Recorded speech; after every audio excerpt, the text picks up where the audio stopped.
네, 안녕하세요. 저는 고려대학교 이상원입니다. 저는 국가 정밀의료 병원정보시스템 사업단을 맡고 있고, 지금은 여기에 전념하고 있고, 전념하기 위해서 얼마 전까지 연구 부원장을 맡고 있었고, 연구중심병원 협의회 회장을 이끌고 있었습니다.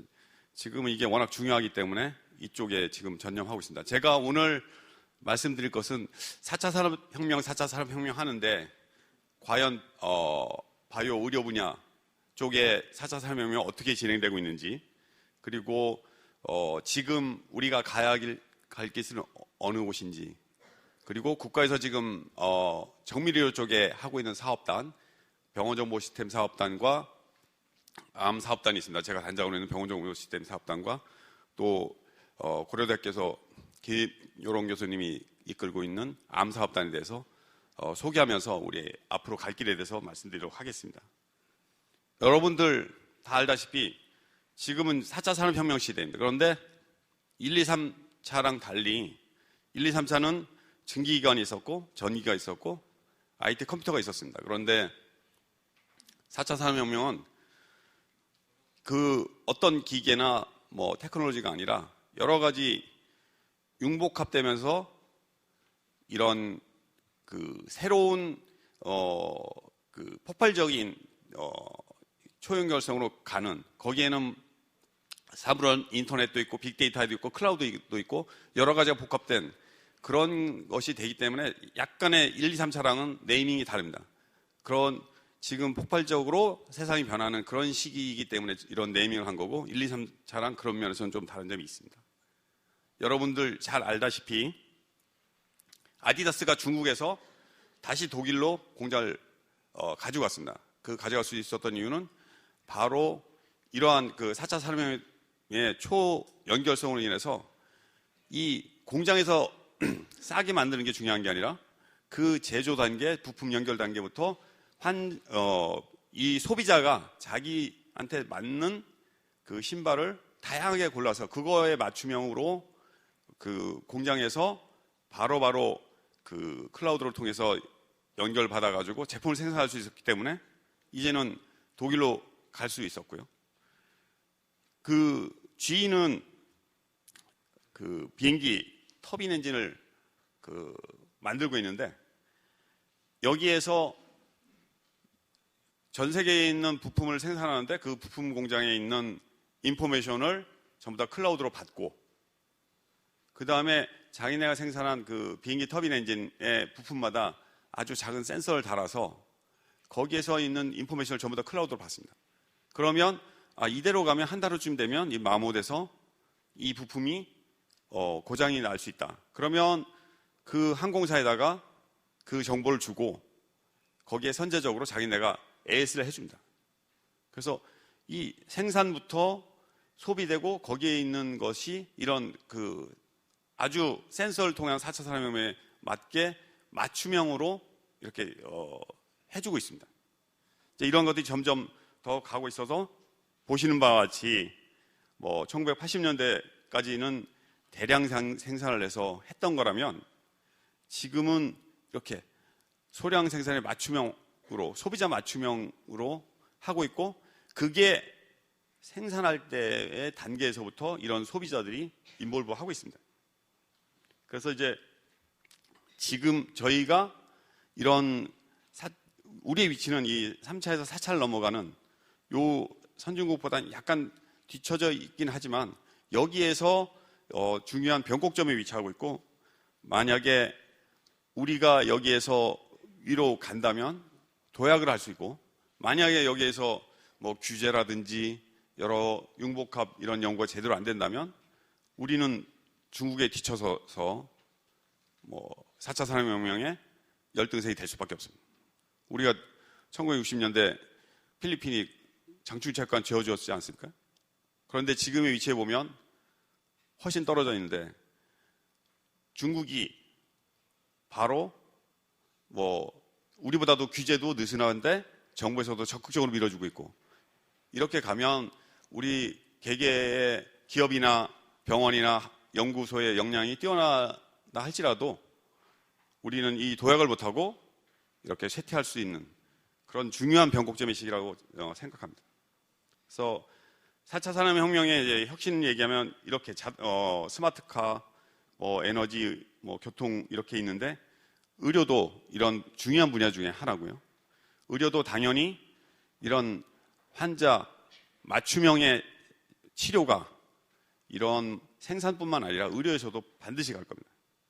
그래서 지금은 어떤 약이 있으면 그 약을 모든 환자한테 같은 약을 쓰고 있고 그러다가 부작용이 나면 이 약이 안 맞으니까 딴 약을 바꿔주고 이런 식으로 하지만 앞으로는 환자들이 유전체 검사나 이런 것들을 해서 처음부터 당신은 이런 체질의 유전을 갖고 있기 때문에 이 약보다는 이 약을 쓰는 게 좋습니다. 고혈압도 써보고 안 들으면 다른 약 바꿔서 이렇게 최적화를 시키는데 처음부터 최적화된 약을 주고 거기서 조금 미세 조정하는 그런 식으로 바꿀 것이고요. 더군다나 중요한 거는 이제는 작은 칩 같은 걸로 환자한테 데일밴드 붙이듯이 붙이고 그리고서 그걸 가지고서 이런 스마트폰이나 이런 네트워크를 통해서 모니터링하고 AI가 그거를 컨트롤해주고 중요한 거는 의사가 그걸 보고 컨펌해주는 그런 시대가 바로 눈앞에 올 것입니다. 그래서 이런 그 환자 맞춤형의 정밀료가 대세가 되는데 제가 이제 연구 분야에 있으면서 했던 것들을 보면 이거는 에이스 메디칼이라는 회사에서 우리가 수액이 떨어지는 거를 광 센서를 가지고서 얼마나 들어간지 알 수 있습니다. 아이디어는 간단한데 이렇게 하면 간호사가 계속 수액에 이걸 30분에 한 번씩 조절하러 다니는데 그럴 필요가 없습니다. 수액은 처음에 딱 꽂으면 우르르 떨어지다가 나중에 조금 물이 남으면 똑똑똑 떨어져서 간호사들이 보면 병실에서 30분마다 한 번씩 이거 돌아다니면서 너무 바쁩니다. 그런데 이거는 센서로 정확하게 체크해서 조절하기 때문에 간단하고 더군다나 이거는 무선으로 간호 스테이션에 연결되어 있어서 그 스테이션에서 간호사들이 보고 또 조절할 수 있습니다. 저희는 이걸 테스트베드로 하면서 키스랑 같이 그 간호 스테이션과 환자의 센서망에다가 이 산소 포화도라든지 맥박이라든지 이러한 웨어러블 디바이스를 측정하는 거 지금 공동 개발하고 있습니다. 저희가 이걸 또 개발하면서 알고리즘을 하다가 AI를 접목하니까 정확도가 10% 정도 더 높아졌습니다. 저희가 개발하고 있지만 이건 반드시 미래는 일로 갈 것이고 저희와 또 경쟁하는 곳에서 분명히 개발할 것이고 수년 이내에는 이제 간호사들이 맥박계 이렇게 혈압계 다니면서 측정할 필요가 없는 시대가 곧 올 겁니다. 그러면 보다 환자들한테 감성적으로 진료할 수 있는 그런 시기가 올 겁니다. 요거는 이제 고려대학교에서 첨단 융복합센터를 지을 때 그 이미지인데 앞으로는 이런 그 욕실도 스마트 욕실 같은 게 돼서 그 환자가 거울을 바라보면 우울한지 안 한지 눈동자 보면서 황달기가 있는지 없는지 또 이 대소변을 보면 그 중에 일부를 샘플해서 그동안에 소변이나 대변 검사 일부를 한다든지 이런 것들이 가능하게 될 것입니다. 그래서 이제 이런 건 아직은 아이디어 차원이지만 같이 연구하고 있고 또 이 병실 환경에서 이 모니터링을 하고 있는데 저희 고려대학교 병원에서는 그린 에너지 연구소랑 같이 그 병실에 환자한테 맞는 그러한 온도, 습도, 산소 포화도, 그다음 CO2 농도, 미세먼지 등을 측정하고 있습니다. 그래서 환자들한테 이런 감기라든지 이런 감염이 안 생기고 수면이 가장 잘 되는 그런 최적의 데이터를 얻으려고 하고 있습니다. 그래서 이러한 사업을 할 것이고요. 그 다음에 이걸 통해서 앞으로는 지금 이제 LH공사라든지 이런 데와 이제 MOU를 하고 있는데 이런 MOU를 통해서 앞으로 그 아파트의 브랜드는 무슨 네이밍으로 하는 것이 아니라 4차 산업혁명이 맞아서 환자 건강을 가장 좋게 해주는 KUMC 그린 에너지 아파트 이런 식으로 갈 겁니다. 그래서 이제 이런 것들을 통해서 연구가 다시 재순환돼서 돌아올 거고요. 그 다음에 SK랑 함께 저희는 IBM 왓슨을 가지고 항생제 선택 프로그램 AI를 개발하고 있습니다. 지금은 그 IBM 왓슨의 온콜로지를 도입한 걸 가지고서 이야기를 하는데, 저희는 세계 최초로 항생제를 선택 AI를 개발하고 있습니다. 이제 암은 점차적으로 조절하는 만성질환이 되는데, 우리 2050년 되면 우리의 가장 큰 적이 뭐냐면 슈퍼박테리아가 돼서 어떤 항생제도 듣지 않는 그것이 나와서 감염으로 돌아가는 일이 가장 큰 위협 중에 하나입니다. 그럴 때 우리는 항생제를 최대한 잘 선택해서 하는 것이 그걸 최대한 줄이는 것이고, 그런 AI를 지금 개발하고 있고요. 이런 뷰노랑 함께 치과 임플란트를 선택한다든지, 아니면은 손에 엑스를 찍어서 환아의 골 연령을 측정한다든지 이런 걸 하고 있고, 이미 이런 것들을 많이 활용하고 있습니다.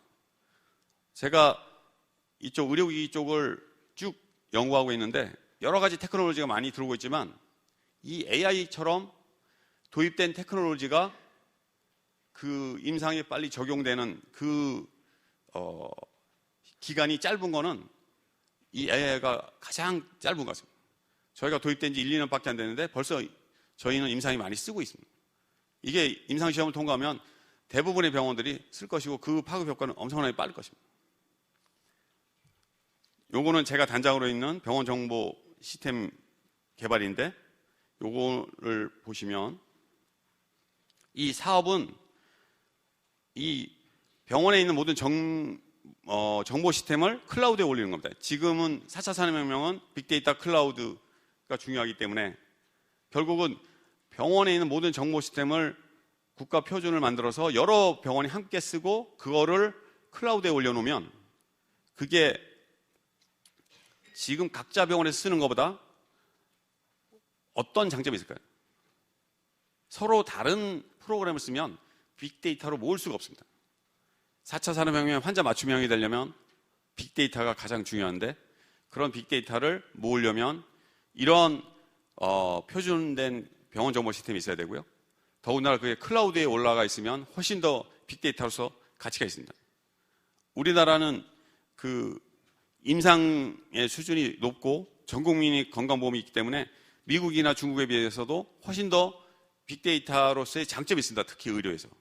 그거를 이러한 시스템이나 규제 때문에 못한다 그러면 우리는 이 변곡점에서 밑으로 갈 수밖에 없습니다. 그래서 이런 게 정밀의료에 굉장히 중요합니다. 가장 중요한 게 제 클라우드에 병원 정보 시스템을 올리는 거고요. 이걸 올리면 빅데이터도 생기고 거기에서 이런 AI 분석할 수 있는 솔루션도 나와서 우리가 4차 산업혁명을 리드할 수 있습니다. 특히 이 빅데이터는 이런 임상 데이터, 유전체 데이터, 그 다음에 생활습관 데이터, 이게 합쳐져서 될 때 그것이 진정으로 4차 산업혁명의 의료를 이끌 것입니다. 그리고 무엇보다 중요한 것은 보안이 철저해야 될 것이고요. 국제적 표준을 잘 지키고, 그리고 난 다음에 국내 테스트베드를 충분히 하고 국외로 진출해야 될 것입니다. 그래서 지금은 이 헬스케어에서 데이터 전쟁입니다. 구글은 텐서플로우 AI 알고리즘을 공개하고 다 다운받아서 쓸 수 있게 다 오픈했습니다. 그렇지만 자기네가 갖고 있는 빅데이터는 절대 공개하지 않습니다. 이제 그 AI 솔루션이나 이런 것들은 공개되고 누구나 사용할 수 있는 프로그램이 되지만, 이러한 정밀한 데이터, 이것이 4차 산업혁명에서 이끌지 따라갈지 그거를 정하게 될 것입니다. 그래서 이 사업단에 병원은 10개 연구중심 병원 중에 7개가 포함되어 있고요. 기업은 삼성 SDS가 포함되어 있고, 공공기관은 건강보험 심사평가원이 있어서 전국민 데이터를 같이 저희가 빅데이터 만들 것입니다. 그렇게 해서 이러한 정밀의료를 이 5개 분야로 저희가 할 텐데, 특히 병원 정보 시스템은 진료 지원, 업무, 모바일 EMR까지 병원의 전산 프로그램을 다 포함하고 있습니다. 그렇게 해서 이거를 클라우드에 올리면 그것이 훨씬 더 효과적으로 갈 수 있습니다. 그래서 이거는 이제 국제 표준 리더십을 표준을 다 따르고요. 지금까지 있는 진료 정보 전송 시스템 이런 것들을 여기에 포함시킬 겁니다. 그리고 이 커먼 데이터 모델이라고 해서 데이터는 각 병원이 소유하고 있으면서 이 연구자나 사업자가 그 질문을 날려서 그 쿼리를 날려서 거기에 있는 결과치만 가지고서 그 빅데이터를 활용할 수 있는 이러한 커먼 데이터 모델 CDM도 여기에 아예 내재를 시켜서 이런 빅데이터 구축이 잘 될 수 있도록 만듭니다. 그리고 이런 블록체인 기술을 도입해서 블록체인을 통해서 좀 더 보안을 철저히 할 거고요. 특히 블록체인 같은 경우는 그 데이터가 서로 그 산재돼 있어서 해킹을 해서 하나를 바꾼다고 해서 바뀌어지지 않습니다. 그리고 여러분도 잘 알다시피 블록체인 가지고서 마약 거래나 랜섬웨어 가지고서 협박을 할 때 돈을 달라고 할 때 블록체인으로 달라고 합니다. 그 이유가 그 블록체인으로 돈을 주면 블록체인을 해서 그 사람한테 가지만 그 사람이 누군지 모릅니다. 즉 환자가 내 정보를 제공을 하지만 그리고 그 제공돼서 만약에 부가가치가 발생하면 환자한테 헬스코인을 주지만 이 환자가 누군지는 모르게 되는 겁니다. 즉 앞으로는 이 블록체인 기술을 이용하면 빅데이터를 활용해서 환자나 그 병원한테 우리가 리워드를 주지만 그 개인정보 절대 노출 안 되는 거죠. 이러면 새로운 헬스 생태계가 구축이 됩니다. 그렇게 해서 이런 생태계를 통해서 계속 새로운 암이라든지 감염질환이라든지 이런 AI들이 계속 여기서 개발돼서 나갈 것이고요. 이를 통해서 최대한 많이 국내 병원에 확산시킬 겁니다. 그리고 암 정밀의료 사업단은 이 임상시험과 빅데이터 구축을 동시에 하고 있습니다. 그래서 이미 선진국에서는 이런 여러 가지 암 환자의 유전체 데이터를 많이 모으고 있는데 거기에 장단점이 여러 개 있습니다. 그런데 그러한 단점들을 다 해소하고 이러한 그 한국형으로 개발하고 있습니다.